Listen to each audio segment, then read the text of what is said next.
शिव जी के हाथ में त्रिशूल है। शिव जी के 3 नेत्र हैं। बेलपत्री में भी 3 बोलते जाओ पत्ती है। बैसाख के महीने में जो शंकर भगवान को प्रसाद का भोग लगता है उसमें भी 3 ही चीज मिलती है। सत्तू,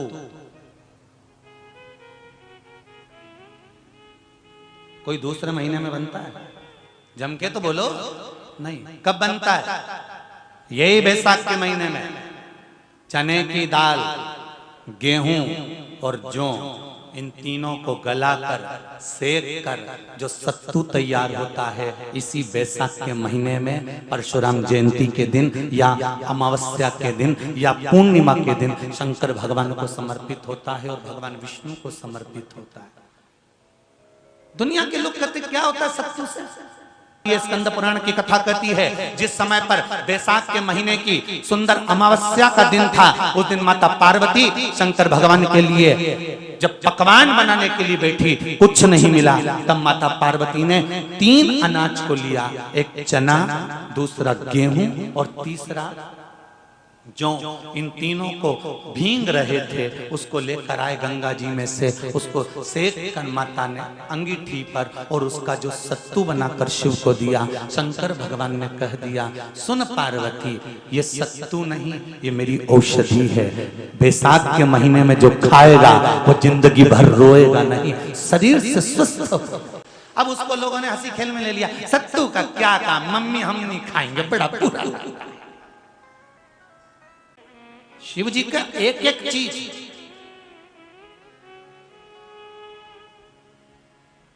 बैसाख के महीने में पियो बेल। बेल मतलब समझ गए? बेल का रस। बैसाख के महीने में पियो बेल और शरीर को रखो ऑलिव बेल। पियो। सत्तू 12 महीने खाओ मत खाओ। कौन सा महीना? बैसाख के महीने में सत्तू जरूर खाओ। और सत्तू चाइना से नहीं आएगा, इंडिया में ही बनेगा और बना रहा भारत में ही।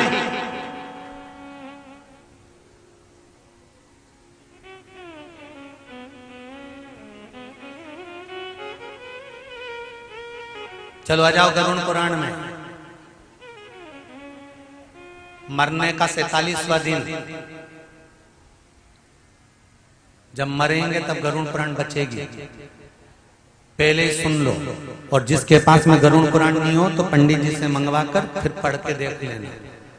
मरने के 47वें दिन, 47 डेज, 47वें दिन किस चीज का दान तुम्हारे सामने आता है?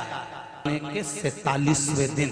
10 दिन तक तो जीवात्मा घर की अटारी पे रहती, मरने के बाद 12वें के दिन चली जाती है। उसके बाद में जब 47वां दिन आता है तो 47वें दिन जीवात्मा को क्या दान करा जाता है?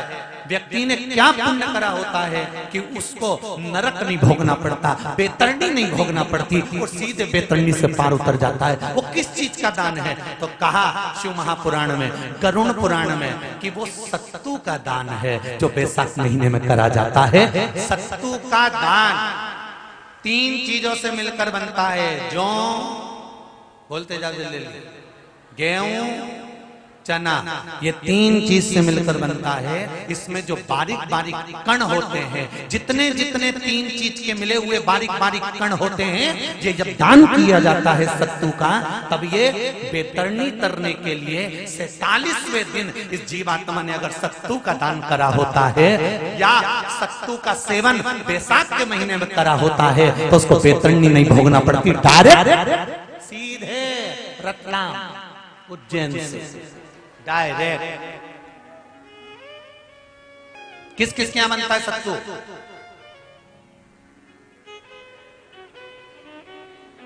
मैंने भी तो ये पूछा किस किस क्या बनता है। मैं ये थोड़ी बने, मैं अभी थोड़ी ना कि अभी बन गया। बैसाख में बनता तो होगा। पहले गांव के लोग तीरथ करने जाते थे, गांव का लोग जब तीरथ करने जाता था कोई सामान नहीं ले जाता, सत्तू बांधी पोटली में धरा यूं और पानी में घोलिया और नमक डालिया या शक्कर या गुड़ घोल के और पी के वही चले। आज के अब जब सैनिक युद्ध करने जाता है, थक जाता है, बहुत थकान हो जाती है, जब उससे देखा जाता है तो सैनिक का जो कमांडर होता है वो सत्तू मंगवाता है और गिलास में घोल घोल कर पूरी सेना को पिलवाकर फिर युद्ध में उतार देता है। फिर युद्ध साधारण नहीं है महाराज।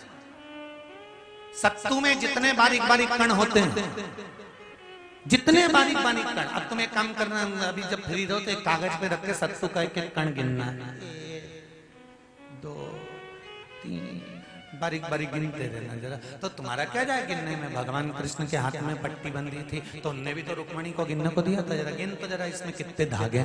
रुक्मणी जी ने कहा इसमें 9,999 धागे हैं। भगवान ने कहा बस यही 9,999 मुझे द्रौपदी को वापिस लौटाना है। गिनती लगा लो, अभी अभी लगा लो, ऊपर तो भगवान गिन के बता ही देगा कि तुमने जो सत्तू दान करा था, तुमने जो सत्तू खाया था, तुमने जो सत्तू भगवान को दिया था, सत्तू का लड्डू बनाकर तुमने बैसाख महीने में भगवान की जो पूजन करी थी, तो अमावस्या के दिन, पूर्णिमा के दिन या अक्षय तृतीया के दिन तुमने जो सत्तू दिया था, भगवान तो गिनती बता देगा कि उस सत्तू में कितना कण था। और अगर नहीं बताए तो तुम आंदोलन पे बैठ जाओ, क्या हमें बताओ पहले हमने कितना सत्तू दिया था, उसमें कितने कण थे, बताना पड़ा।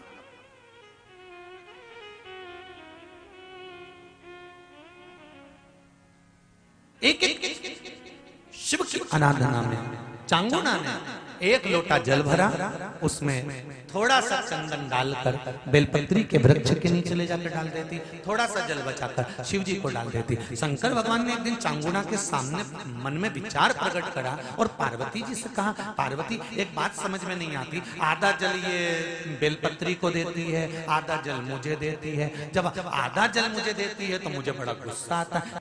भगवान ने कहा ये आधा जल कहां डोल के आती है?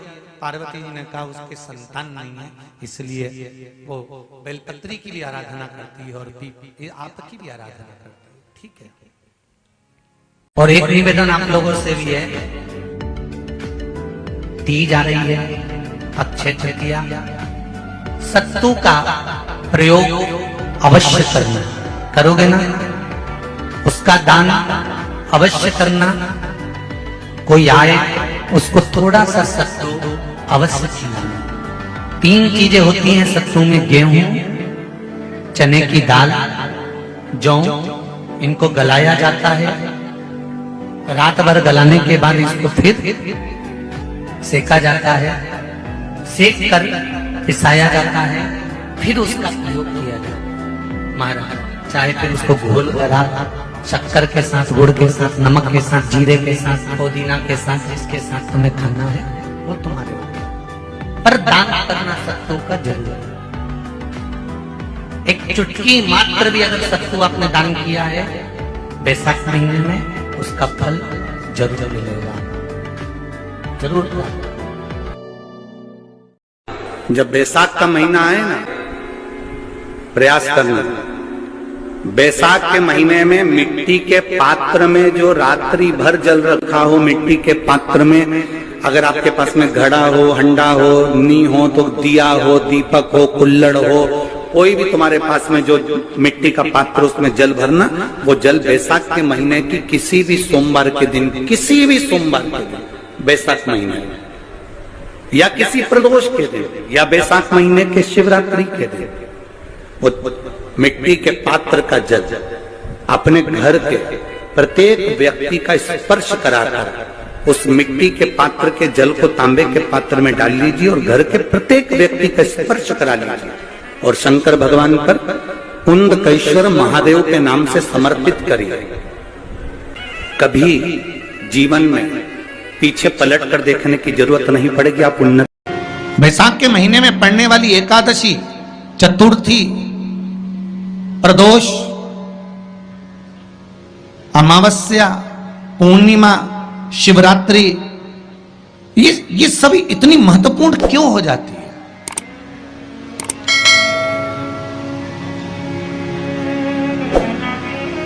इसकी महत्वता इतनी प्रबल क्यों हो जाती है? किस लिए?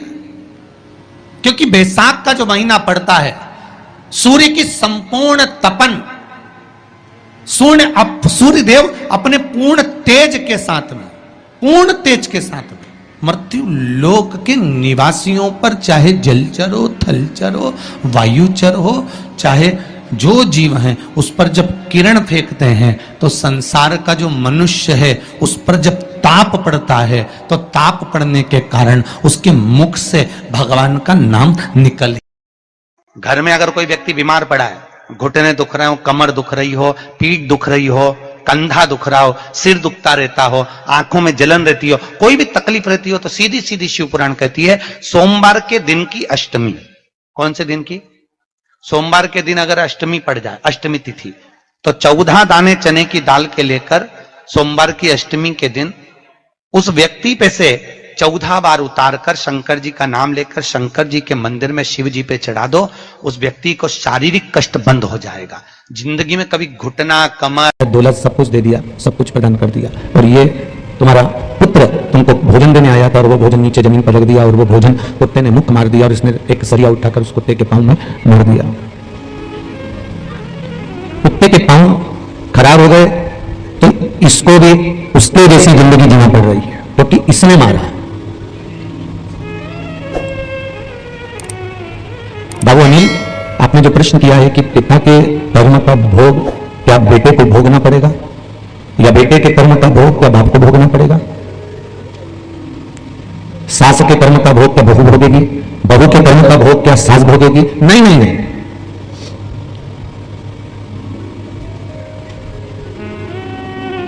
तुम्हारी कमाई का पूरा परिवार हकदार होगा। तुमने जो कमाया है उसके हकदार पूरा परिवार होगा, और तुम्हारे कर्म का हकदार परिवार नहीं होगा, तुम अकेले होगे। तुम उस बैसाख के महीने में मात्र अगर 5 बेलपत्र और मट्टी के पात्र में रखा हुआ जल, मट्टी के पात्र से मतलब है कलश, जो माटी का जो कलश होता है आपके घर में जो रखा हुआ है, ये जरूरी नहीं है कि वो नया ही खरीदना पड़ेगा। आवाज सेट नहीं है, ये जरूरी नहीं है कि वो आपको नया ही कलश खरीदना है, नया ही आपको लेकर आना है, या नया ही आपको लेकर आओ। आपके घर में जो मट्टी का कलश रखा हो,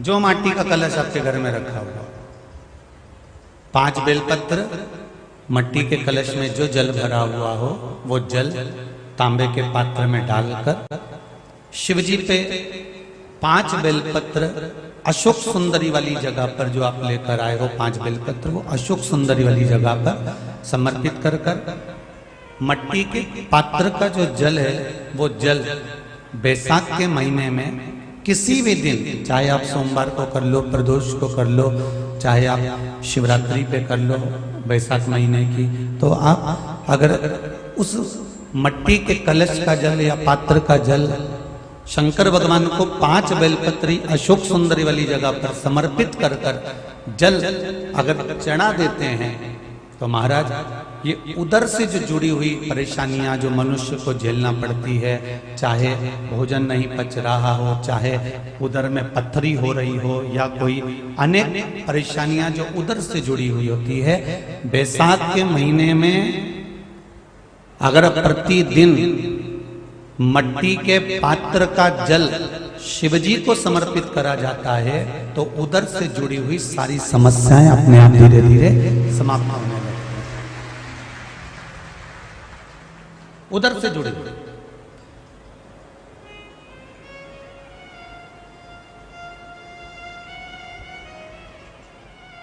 और जितने भी लोग कथा श्रवण कर रहे हैं कि बैसाख महीने में पवित्र वृक्ष के जड़ में 1 लोटा जल समर्पित कर देने पर और वहां की जो रज है उसको मस्तक पर चढ़ा लेने पर 84 लाख योनियों से मुक्ति मिल जाती है। 84 लाख योनियों से।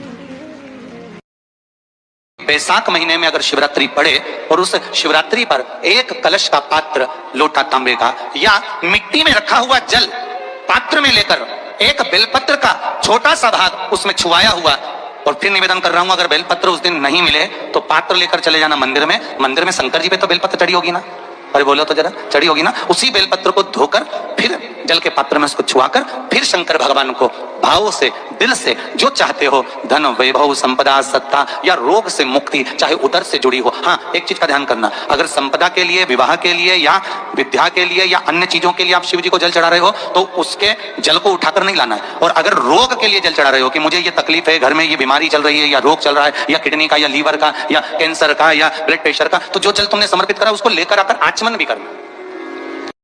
कहीं नेत्रों में अगर ज्योति कमजोर पड़ रही है, जाले पड़ने लगे, चश्मा बढ़ने लगा, रात को आंखों में जलन होने लगी, रात को नींद नहीं आ रही है, तो बैसाख के महीने में जो दुर्वा होती है, इस दुर्वा को तोड़ लाओ। जहां पर अशुक सुंदरी का स्थान होता है, जहां पर अशुक सुंदरी का जो स्थान होता है, उस अशुक सुंदरी के स्थान पर उस दुर्वा को रख दो। और कुंदकेश्वर महादेव का नाम है। कौन से महादेव का नाम लेना है? कुंदकेश्वर। उस दुर्वा को उठाकर लिया। बैसाख के महीने में कोई भी तिथि, कोई भी दिन, कोई भी वार आप बैसाख के महीने में कर सकते हो। उस दुर्वा को लेकर आओ, लगभग 20-25 दुर्वा लेना, उसको लेकर आइए। सुबह सुबह कुंदकेश्वर महादेव, भगवान शिव कहते हैं, अरे पार्वती, 1000 अश्वमेध यज्ञ में अग्नि कुंड के अंदर पूर्ण आहुति पर जो गोला समर्पित किया जाता है और एक बेल, एक बीला बैसाख महीने में जो मुझे समर्पित कर देता है, उसको 1000 अश्वमेध यज्ञ का पुण्य फल प्राप्त हो जाता है। स्कंद पुराण में लिखा हुआ है कि जो बेल बैसाख के महीने में शंकर को चढ़ाया जाता है, वो बेल का फल उठाकर रख लिया जाता है। बैसाख के महीने में उस चढ़े हुए बड़ा हुआ जो बेल का फल है वो पूरा बैसाख नहीं खाना। बैसाख के बाद में अगला जो महीना आए, उस महीने के अंदर उस फल के अंदर का गुर्दा निकालकर उसको सुखा लीजिए, और सुखाकर जिस व्यक्ति को पत्थरी की बीमारी हो और जिस व्यक्ति को पेट में बहुत भोजन पचता ही नहीं है, पूरा शरीर पाचन क्रिया बेकार हो गई, उस व्यक्ति को केवल 7 दिन तक शंकर पर चढ़ा हुआ वो बेलपत्र प्रदान कर दीजिए। बेलपत्र तोड़कर शंकर भगवान को चढ़ाओ, मना नहीं है, पर एक प्रयास अपनी जिंदगी में जरूर करना कि बेलपत्र चढ़ाने का यदि आपको शौक है तो जीवन में एक बेलपत्री का वृक्ष भी लगाने का शौक रखिए, जिससे वो बेलपत्र का वृक्ष बड़ा हो। और बेलपत्र का वृक्ष जब बड़ा होगा, आप संसार में हैं नहीं हैं, हम संसार में हैं नहीं हैं, पर यदि बेलपत्री का वृक्ष रहेगा, आपके द्वारा लगा हुआ वृक्ष रहेगा, उसमें से कोई बेलपत्र तोड़ कर जब वो बड़ा हो जाएगा, उसमें से बेलपत्र तोड़कर कोई शंकर भगवान को चढ़ाएगा, तो जिसने बेलपत्री का पौधा लगाया है, उस बेलपत्र चढ़ाने का फल उसके भी खाते में चला जाएगा और उसकी भी जिंदगी संवर। चंदन बेलपत्री की बीज पत्ती पर महाराज, और बीज पत्ती पर जब चंदन लग जाए, लगने के बाद में ये दोनों पत्ती पर लाल चंदन लगा लीजिए। इन दोनों पत्ती के बीच में जो डंडी का भाग होता है, आपको कहा था, आपको स्मरण में होगा शायद, हमने जब बेलपत्री की महत्वता बताई थी तो उस बेलपत्री की महत्वता में कहा था ब्रह्मा विष्णु महेश ये 3 हैं, बोला था।